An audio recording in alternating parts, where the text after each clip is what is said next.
Lo que vas a escuchar a continuación es el relato de la Atlántida primitiva, la comunión con la naturaleza y evidencia espontánea, el paraíso del sueño y el reino de los dioses. El período Atlante cuyos hitos geológicos acabamos de ver, es históricamente la época del paso de la animalidad a la humanidad propiamente dicha. En resumen, el primer desarrollo del yo consciente del que deberían brotar, como las flores de las yemas, las más altas facultades del ser humano. Aunque por su envoltura física el Atlante primitivo estuviese más cerca del animal que el hombre actual, no por ello hay que imaginarlo como un ser degradado similar a los salvajes de nuestro tiempo que son sus descendientes degenerados. Cierto es que nuestras conquistas, el análisis, el razonamiento, la síntesis, solo existían entre ellos en estado rudimentario. Pero por el contrario tenían muy desarrolladas determinadas facultades psíquicas que habrían de atrofiarse en la humanidad posterior. Entre ellas, la percepción instintiva del alma de las cosas, una segunda visión tanto en estado de vigilia como de sueño, sentidos de una acuidad singular, una memoria tenaz, y una voluntad impulsiva cuya acción se ejercía de manera magnética sobre todos los seres vivos e incluso a veces sobre los elementos. El Atlante primitivo manejaba la flecha con punta de piedra. Tenía un cuerpo esbelto, mucho más plástico y menos denso que el del hombre actual y con miembros más elásticos y flexibles. Su mirada brillante y fija, como la de las serpientes, parecía atravesar el suelo y la corteza de los árboles y penetrar en el alma de los animales. Oía crecer la hierba y andar a las hormigas. Su frente huidiza y su perfil ecuestre recuerda el de algunas tribus indias de América o a las esculturas de los templos del Perú. La naturaleza en la que se desarrollaba la vida del Atlante era muy distinta a la nuestra. Entonces pesaba sobre el globo una espesa capa de nubes. El sol no empezó a atravesarla sino después de las convulsiones atmosféricas de los primeros cataclismos. El hombre de entonces era domador de bestias y cultivaba plantas. Se encontraba privado de los rayos solares y vivía en comunión íntima con la flora exuberante y gigantesca y con la fauna salvaje de la tierra. De alguna manera aquella naturaleza era transparente para él. El alma de las cosas se le aparecía en resplandores fugitivos y en vapores coloreados. El agua de las fuentes y los ríos era mucho más ligera y fluida que la de hoy, pero también mucho más vivificante. Al bebería se aspiraban los poderosos efluvios de la tierra y del mundo vegetal. El aire susurrante era más cálido y pesado que nuestra atmósfera cristalina y azul. En lo alto de las montañas, o sobre los bosques, se producían a veces tormentas sordas, sin truenos, con una especie de crujidos, parecidas a largas serpientes de fuego rodeadas de nubes. Y el Atlante resguardado en sus cavernas o en los troncos de árboles gigantescos observaba estos fenómenos ígneos del aire creyendo distinguir espíritus vivos en sus formas cambiantes. El fuego principio que circula en toda cosa animaba en aquel tiempo la atmósfera con 1000 meteoros. A fuerza de contemplarlos el Atlante se dio cuenta que disponía de un cierto poder sobre ellos, que podía atraer nubes llenas de un fuego latente y servirse de ellas para espantar a los monstruos de la selva, las fieras y los terribles dragones alados, los pterodáctilos supervivientes del mundo lemuriano. Cuando mucho después la magia negra llegó a ser la única religión de gran parte de la Atlántida, el hombre abusó de este poder hasta el punto de transformarlo en un formidable instrumento de destrucción. Así pues el Atlante primitivo estaba dotado de una especie de magia natural cuyos restos aún conservan algunas tribus salvajes. Tenía poder sobre la naturaleza con la mirada y con la voz. Su lengua primitiva formada por gritos onomatopéyicos y por interjecciones apasionadas era un continuo llamamiento a las fuerzas invisibles. Encantaba a las serpientes y domaba las fieras. Particularmente enérgica era su acción sobre el reino vegetal. Sabía extraer magnéticamente la fuerza vital de las plantas.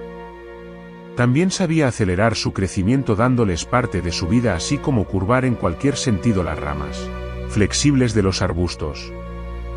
Así fueron construidas las primeras ciudades atlantes, con árboles sabiamente entrelazados, recintos vivientes y frondosos que servían como habitación a tribus numerosas.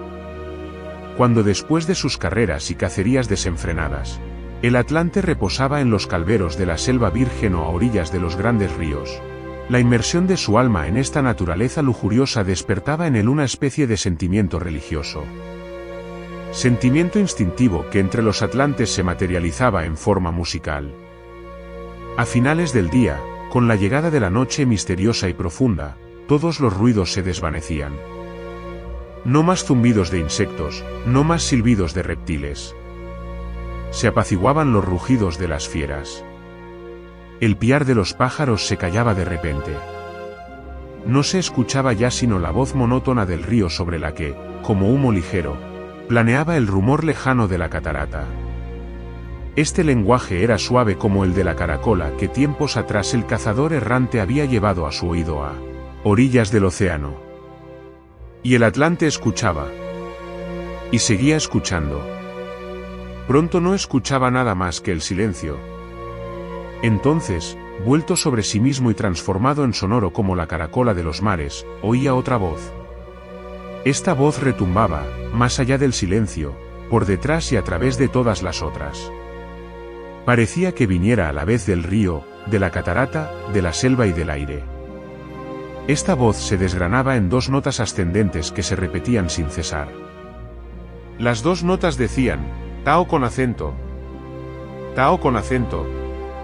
El Atlante sentía entonces confusamente que esa voz era la de un gran ser que respira en todos los seres y repetía con un sentimiento ingenuo de adoración, Tao con acento. Tao con acento. Era toda su plegaria. Pero encerraba en un suspiro lo más sublime y profundo que tiene la religión durante la noche comenzaba para él. Atlante otra vida, una vida de sueño y visiones, de viajes a través de extraños mundos. Su cuerpo etérico y su cuerpo astral, menos ligados que los nuestros al cuerpo material, le permitían ascender con mayor facilidad a la esfera hiperfísica. Y el mundo espiritual, interior del universo, irrumpía en torrentes de luz en el alma del hombre primitivo. El Atlante no veía durante la vigilia ni sol, ni planetas, ni cielo azul, ni firmamento, todo ello oculto por la pesada capa de nubes que entonces cubría el globo. Tampoco contemplaba sus formas materiales durante el sueño. Pero su alma, desligada del cuerpo, se bañaba en el alma del mundo.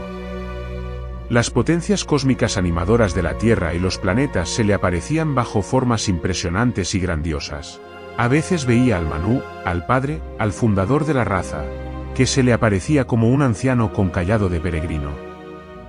Bajo su guía, el durmiente sentía que atravesaba el espeso caparazón de nubes y que subía, que seguía subiendo.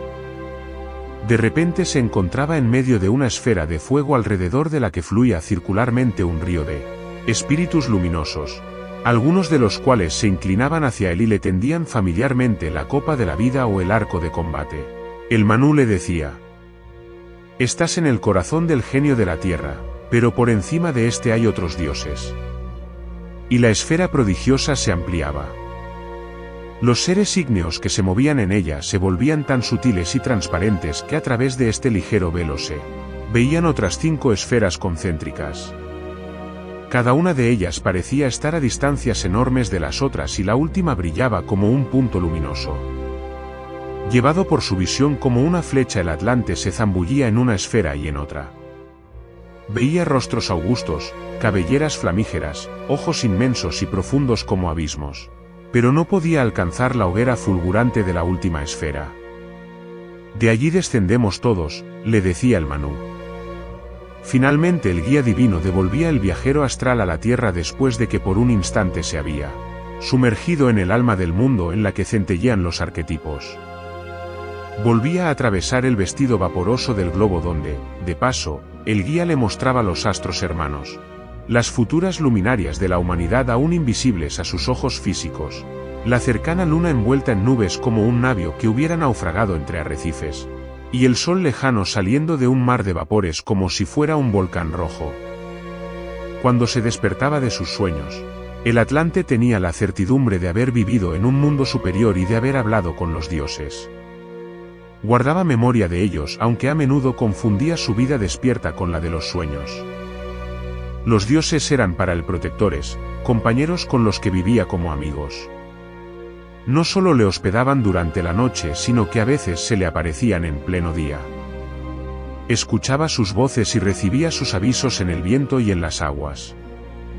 Su alma impetuosa se encontraba tan saturada con su aliento que a veces lo sentía en sí mismo. Les atribuía sus acciones propias y se creía uno de ellos. Debemos imaginarnos a este hombre salvaje que durante el día caza mamuts y uros 33 a este ágil acechador de dragones volantes, transformándose por la noche en una especie de inocente niño. En un alma errante, arrastrada por los torrentes de otro mundo. Así era el paraíso de los sueños del hombre primitivo en tiempos de la Atlántida.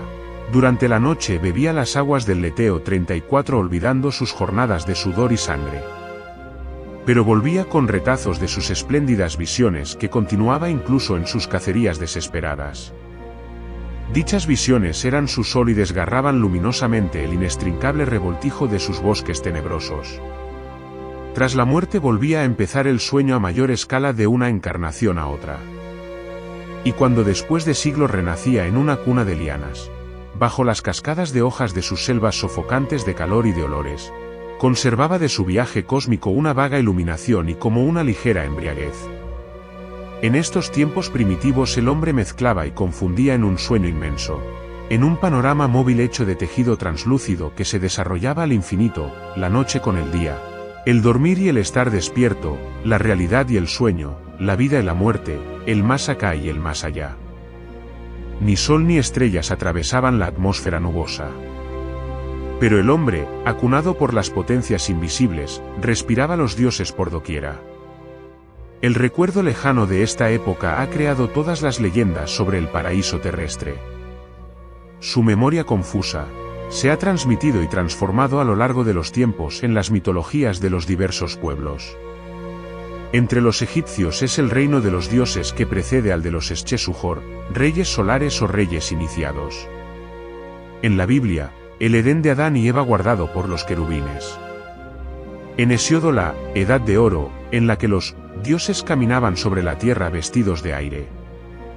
La humanidad habría de desarrollar otras facultades y realizar nuevas conquistas, pero, por más que se suceden las razas, por más que unos milenios se amontonen sobre otros, por más cataclismos que sobrevengan, y por más que cambie el aspecto del globo, siempre conservará el recuerdo imborrable de un tiempo en el que se comunicaba directamente con las fuerzas del universo.